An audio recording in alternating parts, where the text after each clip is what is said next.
వారు నాకు శత్రువులు కాదు, నా శిష్యులే. KA Paul. ఈ ఎన్నికల్లో జగన్ ప్రభుత్వ వ్యతిరేక ఓటు బాగా పడిందని ప్రజాశాంతి పార్టీ అధ్యక్షుడు కేఏ పాల్ తెలిపారు. విశాఖలో భారీగా ఓట్లు పోలయ్యాయని, ఎప్పుడు ఓటు వేయని వారు కూడా ఈ ఎన్నికల్లో ఓటు వేశారని చెప్పారు.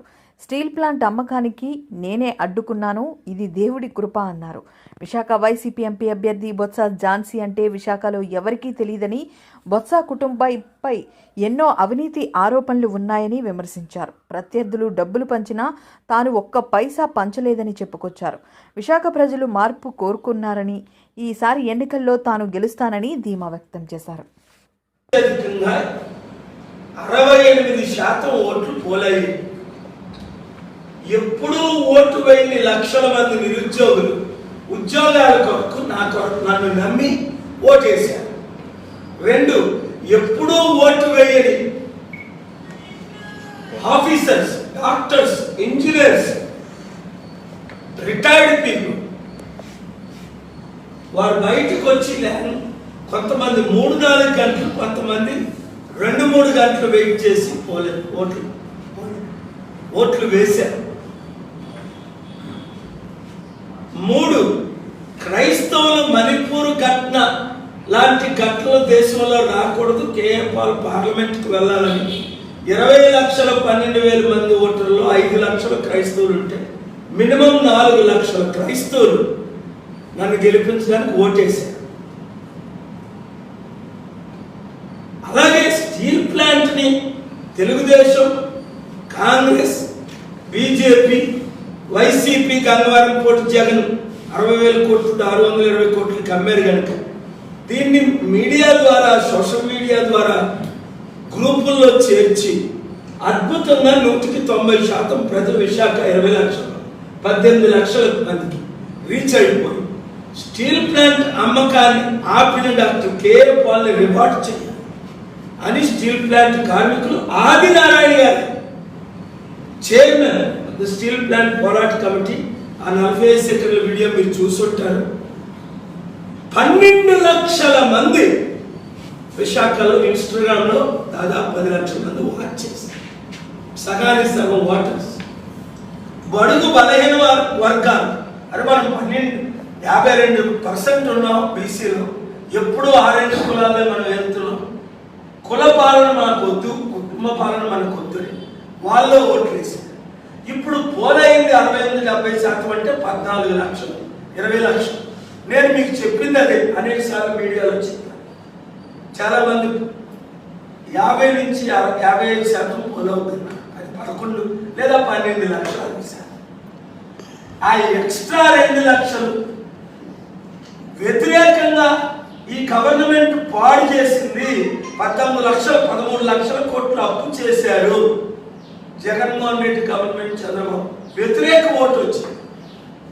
సో ఇవన్నీ చూస్తుంటే మినిమం బేస్ వేసుకున్నా 14 లక్షలు దాదాపు పోలైతే, 4 లక్షలు క్రిస్టియన్ ఓటర్స్, 2 లక్షలు 8 లక్షల్లో యూత్ జాబ్స్ కొరకు, స్టీల్ ప్లాంట్ 1-2 lakhs మినిమం దాన్ని బెనిఫిట్ పొంది, ఇలాగా చూసుకుంటే ఇంకొక 2 lakhs బడుగు బలహీన వర్గాలు దాదాపు 9 నుంచి 10 లక్షల ఓట్లు మనకు పోలాయని మా ఇంటర్నల్ వీళ్ళు సర్వే. అయితే టీడీపీ అభ్యర్థి భరత్కి లాస్ట్ టైం 4 లక్షల ఓట్లు పడ్డాయి.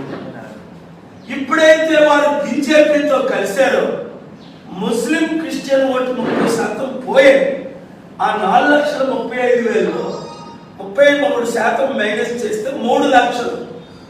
నేను వచ్చినందుకు భరత్కి ఇంకా, అరే పాల్ గారికి ఒక ఛాన్స్ ఇద్దాం, టీడీపీకి, బీజేపీకి, కాంగ్రెస్ వాళ్ళకి మనం వైసీపీకి ఛాన్స్ ఇచ్చాం కదా, ఇంకా 50,000 లక్ష మైనస్ ప్రాక్టికల్.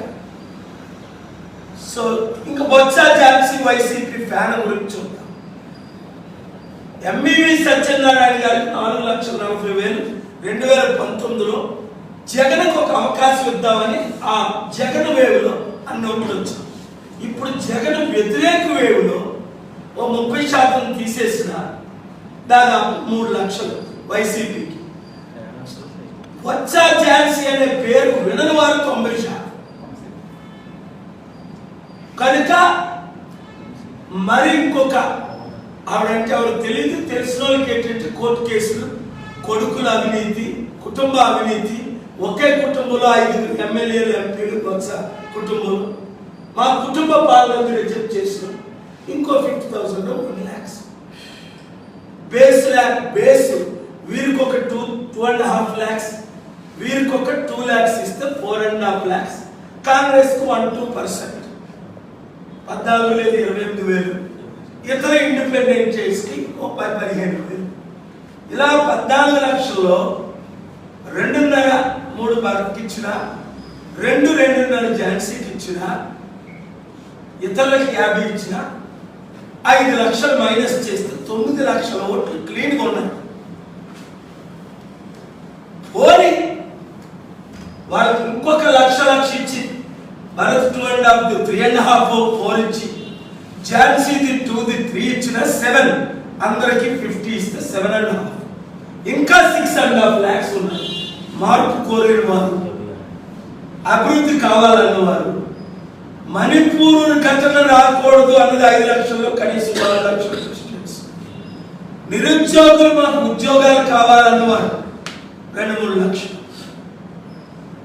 అభివృద్ధి కోరుకునేవారు ఎలా చూసుకున్నా తక్కువైతే 7 to 7.5 lakhs, manageable 10 lakhs votes మనకి నాకు కొండ గుర్తుకు పడినట్లు మా అంచనా. అయితే కోర్టులో నేను ఎందుకు వాదించాను?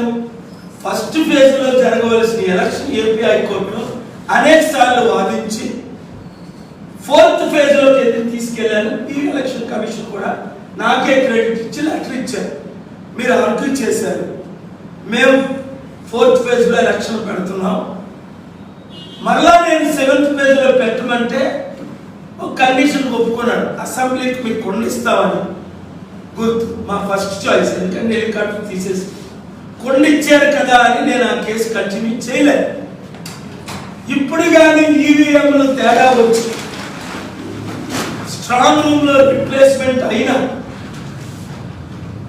మరలా నేను June 4th తర్వాత 5th నేనే పర్సనల్ గా కేసు వేసి ఎవిడెన్స్లన్నీ మేము కలెక్ట్ చేసి ఇంకా కలెక్ట్ చేయబోయి కేసు గెలుస్తాం.